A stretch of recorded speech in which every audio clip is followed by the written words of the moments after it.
Bismillahirrahmanirrahim. Assalamualaikum warahmatullahi wabarakatuh. Salam lestari, salam sejahtera bagi kita semua. Semoga dalam keadaan sehat walafiat. Perkenalkan, nama saya Anggita Ria Rahmadani, NIM 312190034 dari kelompok 1. Kelompok 1 ini akan membahas tentang mendefinisikan pemasaran abad ke-21. Saya akan menjelaskan tentang pengertian pemasaran. Pemasaran adalah analisis, perencanaan, penerapan, dan pengendalian program yang dirancang untuk menciptakan, membangun, dan mempertahankan pertukaran yang menguntungkan bagi pasar sasaran dengan maksud mencapai tujuan-tujuan organisasi. Pemasaran menurut para ahli yaitu satu, ada Philip Kotler yang menyatakan bahwa pemasaran suatu proses sosial dan manajerial yang didalami individu dan kelompok mendapatkan apa yang mereka butuhkan dan inginkan dengan menciptakan, menawarkan, dan mempertukarkan produk yang bernilai.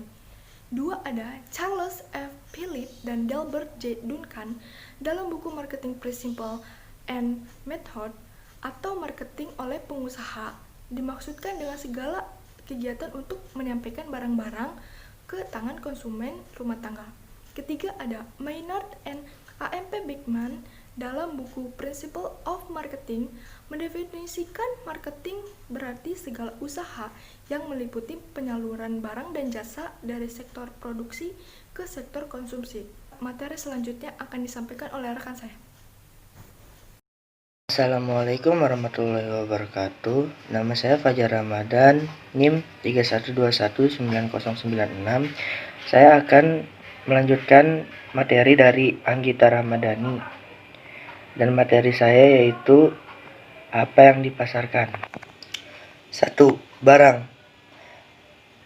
Barang merupakan bagian terbesar dari usaha produksi dan pemasaran kebanyakan negara. 2. Jasa. Ketika ekonomi maju, semakin besar proporsi aktivitas ekonomi yang berfokus pada produksi jasa. 3. Acara. Pemasaran mempromosikan acara berdasarkan waktu, seperti pameran dagang, pertunjukan seni, dan ulang tahun perusahaan. 4. Pengalaman dan memadukan beberapa jasa dan barang. Sebuah perusahaan dapat menciptakan, memamerkan pengalaman. 5. Orang. Pemasaran selebritis adalah bisnis yang besar. Artis, musisi, CEO, pengacara, dan ahli keuangan kelas atas dan profesional lainnya dibantu oleh pemasar selebriti. 6. Tempat. Kota, negara, bagian, kawasan, dan seluruh bangsa bersaing secara aktif untuk menarik turis, pabrik, kantor pusat, perusahaan, dan pemukiman baru. 7. Properti adalah pemilik tak berwujud atas properti yang sebenarnya real estate atau properti finansial, saham, dan obligasi. 8. Organisasi. Organisasi secara aktif bekerja untuk membangun citra yang kuat, disukai, dan unik di benak publiknya. 9. Informasi adalah apa yang dihasilkan, dipasarkan, dan didistribusikan oleh buku, sekolah, dan produksi universitas dengan harga tertentu kepada orang tua, siswa, dan komunitas. Ide. Setiap penawaran pasar mengandung sebuah ide dan gagasan dasar. Sekian dari saya, kurang lebihnya mohon maaf. Dan materi selanjutnya akan dilanjutkan oleh Assalamualaikum warahmatullahi wabarakatuh. Perkenalkan, nama saya Safa Suciati Suendi, NIM 31219259. Di sini saya akan melanjutkan presentasi dari rekan saya, yaitu orientasi perusahaan terhadap pasar. Ada 5. Yang pertama, konsep produksi. Konsep produksi ini berpendapat bahwa konsumen lebih menyukai produk yang tersedia dalam jumlah yang banyak dan juga tidak mahal. Contohnya, Ford dengan mobil model T yang diproduksi secara massal. Yang kedua, konsep produk. Konsep produk ini berpendapat bahwa konsumen menyukai produk yang menawarkan kualitas, kinerja, atau fitur inovasi yang terbaik. Sebagai contoh, Ford mengeluarkan inovasi terbarunya yaitu mobil bermesin V8. Yang ketiga, konsep penjualan. Konsep penjualan ini berpendapat bahwa bisnis dan konsumen jika dibiarkan tidak akan membeli cukup banyak produk organisasi. Oleh karena itu, organisasi harus melakukan upaya penjualan dan promo yang agresif. Contohnya, kita ambil contoh yang sama seperti Ford. Ford tidak hanya produksi mobil dalam jumlah yang banyak dan berbagai macam tipe dan keunggulannya, namun berkonsentrasi pada penjualan. Yang keempat, konsep pemasaran. Konsep pemasaran ini beranggapan kunci utama untuk mencapai tujuan organisasi adalah menjadi lebih efektif dalam hal menciptakan dan mengkomunikasikan nilai pelanggan. Contohnya, Ford produksi mobil kualitas prima dan menambahkan pelayanan 24 jam servis dan saluran hotline. Yang kelima, konsep pemasaran kesejahteraan. Konsep pemasaran kesejahteraan ini, perusahaan mulai memperhatikan masyarakat yang telah ikut turut membesarkan perusahaannya. Perusahaan merasa perlu memberi jerih payah kepada masyarakat. Sebagai contoh, Ford Foundation yang memberi beasiswa bagi para mahasiswa untuk belajar di negara maju. Terima kasih, presentasi selanjutnya akan dilanjutkan oleh rekan saya. Saya Siti Azkatul Azki, 31219248. Saya akan melanjutkan presentasi yang telah teman saya sampaikan mengenai kekuatan masyarakat utama. Mungkin teman-teman ada yang udah tahu, atau bahkan belum pernah tahu, bagaimana pemasaran di abad ke-21. Ada beberapa hal, diantaranya globalisasi. Globalisasi adalah proses penyebaran unsur-unsur baru, khususnya yang menyangkut informasi secara mendunia melalui media cetak maupun elektronik. Kemajuan teknologi dalam transformasi, pengiriman barang, dan komunikasi telah mempermudah perusahaan dalam memasarkan produknya ke negara lain, dan juga mempermudah konsumen untuk membeli produk dan jasa dari pemasar lain. Selanjutnya ada deregulasi, yaitu kebijakan pemerintah untuk mengurangi atau meniadakan aturan administrasi yang mengekang kebebasan, gerak modal, barang, dan jasa. Banyak negara yang melakukan deregulasi untuk mempermudah atau memperbesar peluang di negaranya. Selain itu ada privatisasi, mengubah perusahaan umum BUMN menjadi perusahaan milik swasta. Yang terakhir ada transformasi eceran. Pengecer kecil menyerah kepada pengecer raksasa. Mengapa?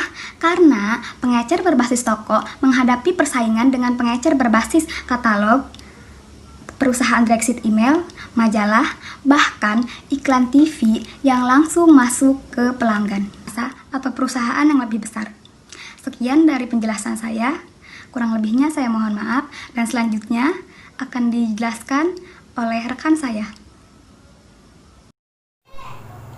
Halo, Assalamualaikum warahmatullahi wabarakatuh. Saya Rinda Gadis Supardi, NIM 31219224. Saya akan melanjutkan materi dari teman saya yaitu Siti Aski, dan saya akan membawakan materi kemampuan baru konsumen. Yang pertama, peningkatan berarti dalam hal daya beli. Dengan adanya e-commerce, memudahkan konsumen untuk membandingkan harga dan memudahkan pembeli, contohnya seperti tiket pesawat, tiket hotel, tiket kereta api. Dan yang kedua, ragam barang dan jasa yang lebih banyak. Dalam arti e-commerce, konsumen lebih mudah dalam memilih barang dibandingkan di toko-toko. Dan yang ketiga, kemudahan yang lebih besar dalam memesan dan menerima pesanan. Konsumen lebih mudah memesan pesanan karena dilakukan di rumah. Yang keempat, para manajer dapat mempermudah komunikasi internal dengan pegawainya melalui internet, yaitu seperti cara proses penyampaian pesan untuk kepentingan seperti komunikasi antara pemimpin dan dengan bawahan. Terima kasih. Wassalamualaikum warahmatullahi wabarakatuh. Materi ini akan dilanjutkan dengan teman saya Ayunda. Terima kasih.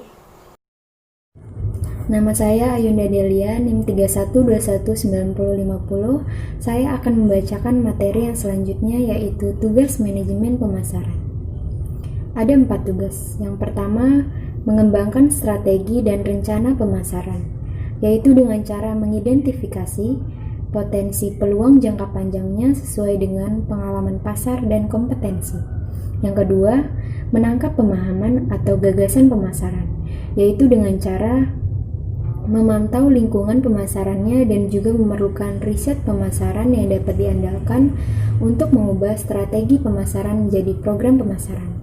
Yang ketiga, membangun merek yang kuat. Guna membangun merek yang kuat, harus memahami kekuatan merek dari sudut pelanggan dan harus memperhatikan langkah pesaing agar dapat mengantisipasinya dan mengetahui bagaimana bereaksi secara cepat dan pasti. Yang keempat, membentuk penawaran pasar. Inti dari pemasaran adalah penawaran produk perusahaan yang berwujud yang mencangkup kualitas, produk, desain fitur, dan kemasan untuk memperoleh keunggulan kompetitif. Penetapan harga sangat penting dan harus sesuai dengan nilai tawaran konsumen agar konsumen tidak beralih ke produk lain. Kesimpulannya, pemasaran adalah sebagai analisis, perencanaan, penerapan, dan pengendalian program yang dirancang untuk menciptakan, membangun, dan mempertahankan pertukaran yang menguntungkan dengan pasar sasaran dengan maksud tujuan untuk mencapai tujuan-tujuan organisasi.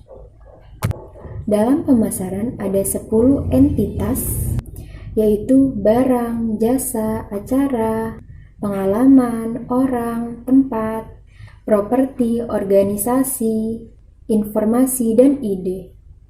Dan ada beberapa orientasi perusahaan terhadap pasar, yaitu konsep produksi, konsep produk, konsep penjualan,